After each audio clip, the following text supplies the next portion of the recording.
Okay दोस्तों, एक teaser ऐसा भी आया जो मुझे पर्सनली यश की टॉक्सिक से भी ज़्यादा एक्साइटेड कर गया।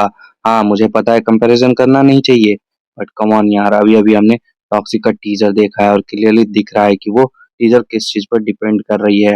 एंड मैं ये बात यश का फैन होते हुए कह रहा हूँ। But on the other hand हमें शाहिद कपूर की नेक्स्ट मूवी और रिव्यू का टीज़र देखने को मिला और भाई सच बोलूँ तो this is to good.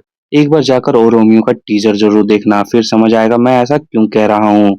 Teaser genuinely काफी सॉलिड है। टीजर की शुरुआत होती है शाहिद कपूर के डायलॉग से और वहीं से उनका गुंडा गैंगस्टर वाइब सेट हो जाता है।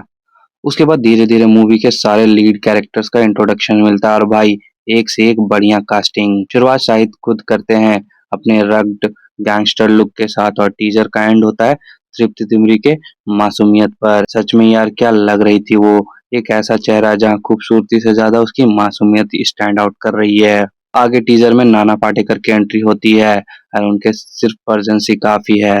फिर मिलता है दिशा पटानी एंड उनके आशिक विक्रांत मैसी का हमें फर्स्ट लुक। अब जहां तक हम रिपोर्ट्स की माने तो विक्रांत मैसी ब्रेक लेने वाले थे, ऐसा बोला जा रहा था।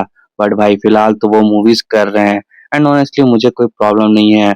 उनका काम मुझे जेन्युइनली पसंद आता है, वो सॉलिड काम करते हैं। तो हाँ, उन्हें देखकर मुझे अच्छा लगता है एंड पोटेंशियली यही मेन विलन भी होंगे इस मूवी का, एक किरदार जो बुरा से भी बुरा है। वहीं उसके बाद एंट्री होती है तमन्ना की, जहाँ अभी कुछ टाइम से उनकी इमेज थोड़ी सी वो आइटम नंबर वाली गर्ल वाली हो गई है, पर मुझे लगता है इस मूवी में कुछ उनका अलग पोटेंशियल होगा, हमें देखने को मिलेगा। तो मैं वो देखना चाहता हूँ कि वो कैसे वर्क करेगा। और जहाँ एक तरफ हमें यंग ग्लैमर्स दिख रहे हैं, वहीं दूसरी तरफ हिंदी सिनेमा की old school glamour Farida Jalal भी यहाँ पे दिख रही हैं एंड उनका ही पूरा चार्म है क्योंकि उन्होंने कुछ ऐसा कह ही दिया है पूरे टीजर में। अब दूसरी तरफ एक और सरप्राइज था, अविनाश तिवारी। लास्ट टाइम हमने इन्हें मडगांव एक्सप्रेस में देखा था कॉमेडी करते हुए, पर यहाँ पे वो डिफरेंट लुक में है एंड भाई ने क्या बॉडी बनाई है। अब अगर आप सोच रहे हो कि टीजर सिर्फ कैरेक्टर इंट्रोडक्शन पर डिपेंडेंट है तो बिल्कुल भी ऐसा नहीं है। टीजर एक रोमांटिक मूड भी सेट करती है, जहाँ आपको पता होगा कि ये मूवी 13 फरवरी को रिलीज होने वाली है, बिल्कुल वैलेंटाइन डे के एक दिन पहले।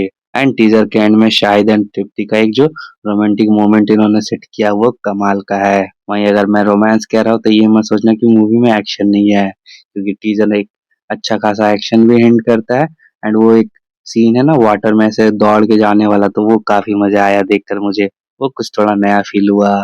और last but most important point, इस मूवी को डायरेक्ट कर रहे हैं विशाल भारद्वाज। शाहिद कपूर और विशाल भारद्वाज का कॉम्बिनेशन हमने पहले भी देख रखा है एंड ये कॉम्बिनेशन कितने अच्छे से वर्क करता है ये बात किसी को बताने की जरूरत नहीं है। तो हाँ, यहाँ पे ये मूवी खेल जाएगी एंड मैं इसलिए कह रहा हूँ कि ओ रोमियो का टीजर मुझे यश की टॉक्सिक से भी ज्यादा पसंद आई। अब ये दोनों टीजर सेम टाइम पर आए हैं, बस इस वजह से मैं कंपैरिजन कर रहा हूँ, वरना यश ऑन द अदर हैंड मुझे काफी पसंद है। पर राइट नाउ यश की टॉक्सिक की जो टीजर है उससे ज्यादा बेटर मुझे ये फील हुई कि हाँ, एज अ टीजर क्या अपील कर रहे हो आप, तो ये अपील कर रहे हो, तो ये मुझे देखकर अच्छा लगा। अब मूवी कैसी होगी वो तो देखकर पता चलेगी।